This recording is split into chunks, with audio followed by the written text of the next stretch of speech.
All right, so we're going to go over the specifics of classification today, and you need to make a correction. 8 million or so, approximately 8 million different known species, and interestingly, that's only a small amount of stuff that was ever here on the planet. Okay. Also, there are new things that are being found constantly. Okay, not every day necessarily, but in the rainforests around the world, especially the Amazon, new species of plant and new species of animals are being found, okay, in those environments. All right, so the process of classification involves grouping these things according to their similarities. The science of classification is termed taxonomy, and an individual who actually does the studying of organisms is a taxonomist.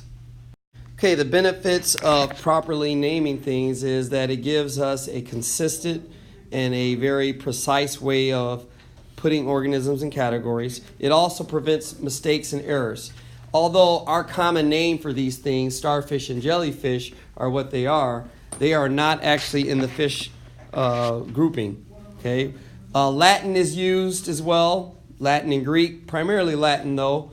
Now, all scientists across the world will classify organisms based on their genus and species name using Latin. And that is because that is the common scientific language. No one right now is commonly using Latin as their everyday common language. So scientists has that as their language to designate classification. So we call this organism a seahorse in English, but it has a different scientific name.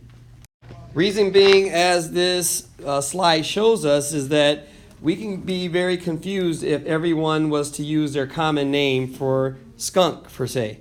Okay? So each language has a different common name for skunk, but the scientific name for skunk, Mephitis mephitis. Okay? That is the common scientific name, or it's not the common name, it's the scientific name no matter where in the world you are. It's the same scientific name. We saw in the previous slide how it's a different common name depending on the country. Aristotle is a very famous scientist, but you may not have known that he also lended his knowledge to, he was also a taxonomist, and however, he basically classified organisms into two groups. Okay, either you're a plant or an animal. And then he separated that a little bit further into whether it was a land, sea, or air dweller. But this is not the most complete way to group organisms, as we now know. John Ray is another taxonomist. However, John Ray, his process was very lengthy, very long, hard to understand, but it did give a very detailed information about the plants. Okay? Again, if you're a botanist, that means you make a living or your job is to study plants. However, again, his process very lengthy, hard to remember, and we still have a better method coming forth. We still use this scientist method today. Carolus Linnaeus, the father of modern taxonomy, his method is what we use. It's based primarily off of structures and structural similarity, binomial nomenclature or two-part naming system, where the genus name is capitalized and the species part of the name is lowercase, i.e. Homo sapien. The Homo part is capitalized, the sapien part is lowercase. So we primarily use his method now. Again, previously mentioned that he's the father of taxonomy. Binomial nomenclature means that it's a two-part naming system. Two-word names, genus and species name. Again, the genus name for us would be Homo. Our species name is Homo sapien. Okay, there's a proper format in how we use this process.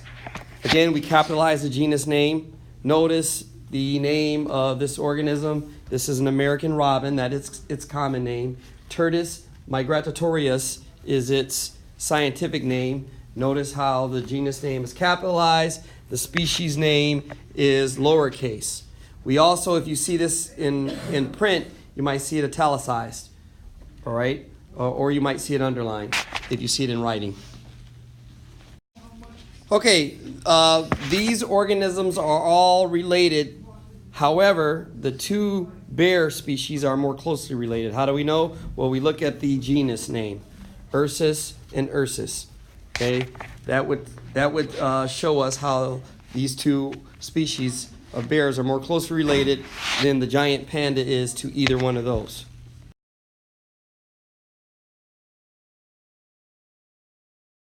Okay, so there's actually rules for naming things, and those rules are found in this international code of binomial nomenclature that scientists put together. Now, the group that put that together, that gives the rules for naming things, and it's important to have those rules for naming things, is the International Naming Congresses, okay, or the International Zoology Congress.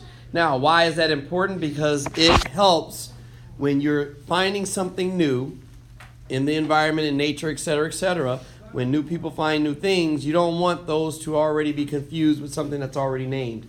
So it prevents from duplicating species that we've already found, and it also helps us learn that, hey, nope, this species was already found. It's a new organism, a new creature, etc. Okay, so how we group these things is that we put them in something called a taxon. A taxon is just a branch or a level, a category where we find things that are closely related. And we also have a hierarchy, meaning that we go from broadest to most specific. So one of the things that we need to do is that we're going to have to memorize the order of these. And many of you, if you've learned this before, like in middle school or in upper elementary school, then you've learned some kind of mnemonic. You're going to learn different ones, but here's one that you might use. Did King Philip come over for good spaghetti? Okay, so you can come up with your own mnemonic, but what you have to memorize is the order. Domain, kingdom, phylum, class, order, family, genus, and species. That is something that you're going to have to memorize. Now, what will you have to know? You will have to know the classification groupings for human. So again, guys, domain is the broadest. There are 3 domains which we're going to go into, and all the other things fall within the domains. So we have, and then something unique. Something that I have to add is that there are no phylum in plants or fungi. Plants and fungi have something called a division. So we don't have phylums. We have divisions for plants and fungi. So we have the most broadest thing here at the top, and we have the more specific thing down at the species. Here's another mnemonic that you can use. Dumb King Philip came over for gooseberry soup. I don't know where gooseberry soup is, so I prefer that one, but you can create your own. Doesn't matter. So what is important is the fact that we know that all of these organisms here are in the same kingdom. Then it gets smaller. Next we have chordate, Mammalia. Okay, and we're going to go over the features of each one later. Carnivora, okay, meaning that all of these are carnivores. Okay, family Ursida, they all have the same features, and they get more specific as we go down. Ursa, and then we have the black bear there at the bottom. On the left here of this table, the classification of humans is what you're going to have to know by memory. You're going to have to know that we belong into the eukaryotic domain. Okay, that means that we have cells that have nuclear membranes and a nucleus. We are also animals. We belong to the animal kingdom, meaning that we have mammary glands and we have hair and other features of mammals. We have a spinal cord or a notochord or a backbone, and that means that we are chordates like other organisms in the same category. We are mammals, okay? Again, mammary glands, hair. We are primates, meaning that like some of our primate ancestors, we are adapted to climb trees and scale things based on our opposable thumbs, and then other primates have opposable feet. We belong to the family Hominidae, meaning that we are bipedal. Our pelvic bones support legs that allow us to stand upright and allow us to walk. That was a very crucial evolutionary advantage to traveling when early humans were on the land. We are also in the genus Homo, meaning that we have a large brain compared to other primates, and we also use tools. Now we use modern tools, but back in the day we used stones and sticks and all that kind of stuff. We belong to the species Homo sapien. And we are the only species of Homo sapien currently living on the planet. And that means that our body proportions are consistent with modern Homo sapiens. Homo sapien neanderthalis are no longer here. Again, domain is the broadest category. There are 3 domains. We're going to go over each one. There are 2 bacteria domain, and then there's 1 eukaryotic domain that contains all the 4 other organisms. Now we're going to differentiate between those bacteria domains, but remember that prokaryotes don't have membrane-bound organelles. For example, they don't have a Golgi apparatus. They don't have an ER. They don't have a smooth ER. They don't have rough ER. They don't have lysosomes. Okay, that's what separates the membrane-bound organelles from the eukaryotic organisms, who have organelles, and their organelles have membranes.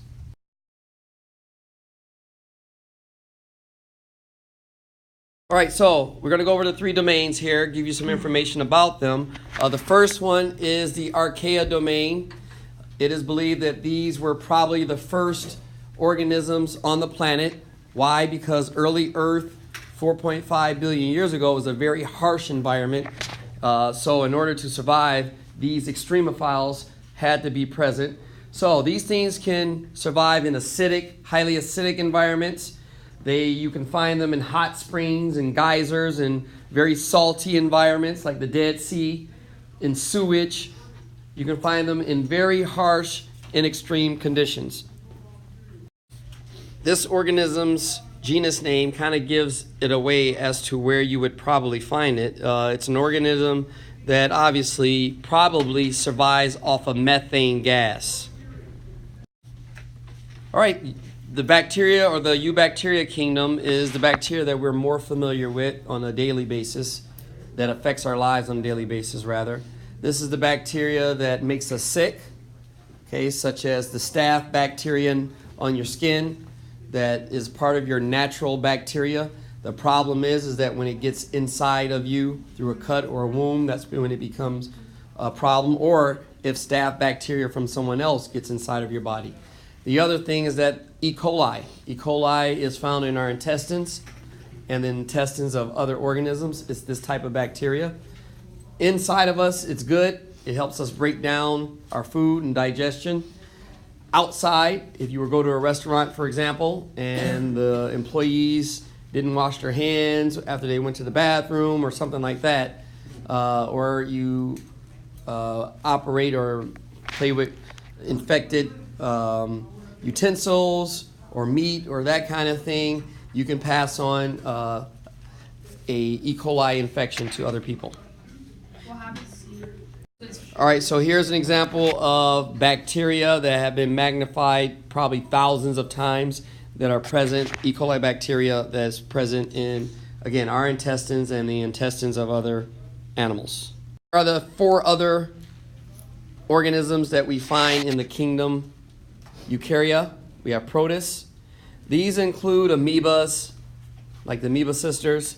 They include algae. They include protozoans, as it says here, zooplankton, regular plankton, what whales consume. We have fungi as well, fungi that we eat, mushrooms, yeast, jock itch, yeast infection, athlete's foot are all fungi. Any kind of plant you can think of, autotrophic and the ones that are heterotrophic, are in the plant kingdom. And the animals, insects and other things, including ourselves, are animals and fall into the kingdom Animalia. Okay, protists, we're probably most unfamiliar with this group of organisms than any other organism. They are mostly unicellular, as it says. Some are multicellular, however. They are autotrophic, meaning that they take the sun's energy and create their own food through the process of photosynthesis, like plants do. And some are heterotrophic, meaning that they're going to eat or consume other things. Okay, mostly are found in aquatic or watery type of environment. And here are pictures, micrographs that have been increased of various protists. Okay, the next kingdom is fungus. And again, we're pretty familiar with these. We eat some of these. We're affected by others. They like warm, moist, crevices on our bodies like athlete's foot and yeast infections and jock itch, okay, ringworm. These are all examples of heterotrophic fungi that are eating dead skin and other things on our bodies. Their cell walls, which they have, just like plants have cell walls. However, the material that makes up their cell wall is a different type of carbohydrate.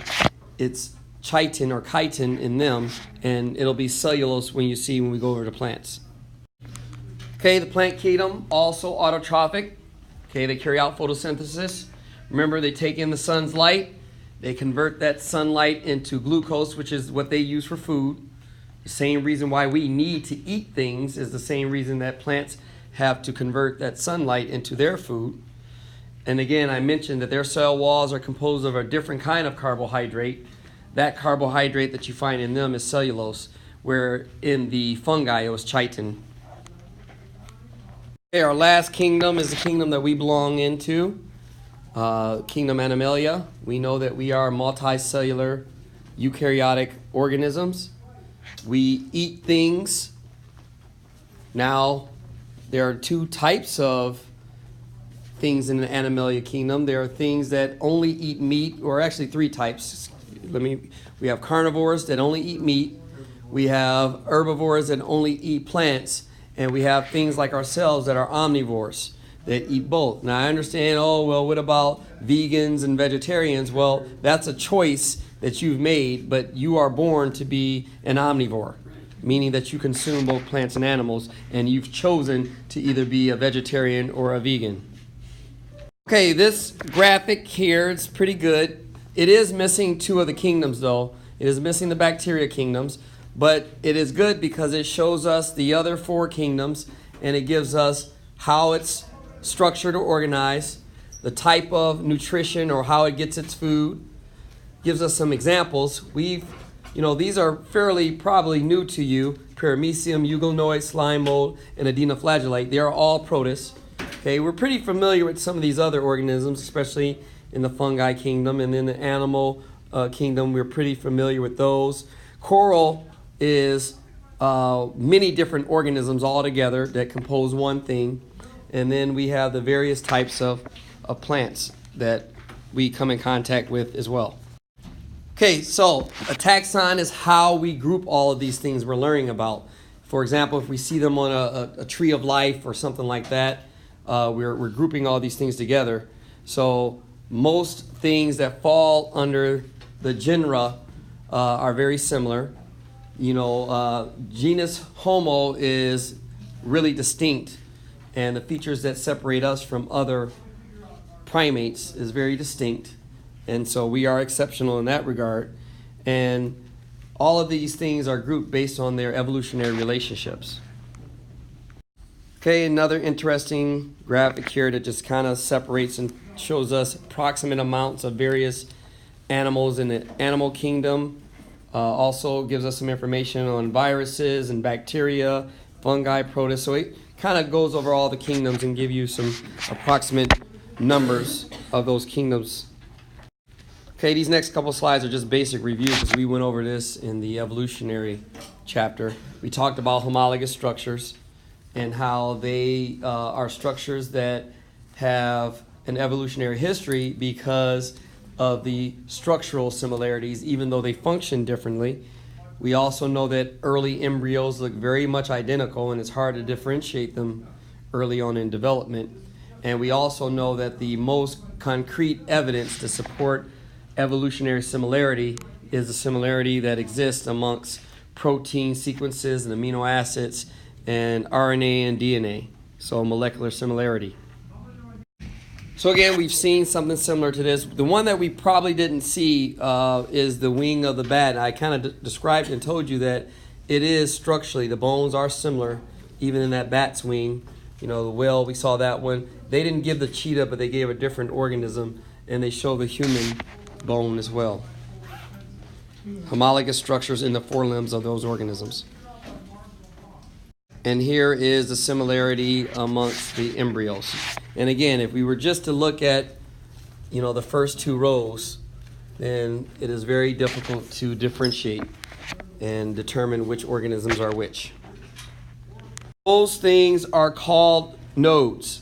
Okay, so the nodes come off of the main derived characteristic line. So each of these organisms, the oldest organism on this list is the lancelet. Okay, the youngest organism would be the wolf on this particular cladogram. So this is how we read this. Okay, so we have vertebral column, we have jawbones, four-leg locomotion, amniotic eggs, and we have hair. So all the organisms that have a vertebral column will be listed after the words vertebral column. The lancelet does not have a vertebral column. All right? The lamprey does have a vertebral column, but it doesn't have a jawbone. Okay, so it's below that derived characteristic. Now we move on. We look at the grouper. The grouper has both a vertebrae, a jawbone, but it's not able to carry out four-leg locomotion. Okay, now we move on. Salamander has all of these characteristics. It's four-leg locomotion, jawbone, has a vertebral column, but it does not have an egg that is enclosed with amniotic fluid. Move on to the turtle. The turtle has all of these characteristics, guys. Vertebral column, jawbone, four-leg locomotion, amniotic eggs. However, it does not have hair, which the wolf does. So again, these organisms, as far as age, the lancelet is much older than the wolf in evolutionary history. All right, so here is a cladogram that distinguishes primates. So the long-tailed lemur is the oldest primate that is listed here. The human being, as far as evolutionary time goes, is the youngest. So the lemur has all of these characteristics. 4 kinds of teeth, a movable head, front-facing eyes, large brain, it's omnivorous, 5 digits on the hand and foot with opposable thumbs. And every other thing has that as well. Now move along. Central eye area for more acute vision. The lemur doesn't have that. Okay, the spider monkey does, the rhesus monkey does, the chimp and the human does. Downward pointing nose. Okay, the rhesus monkey does not have that. All right. However, the chimpanzee and the human does. Loss of tail. Chimps and humans, a few other apes, don't have tails.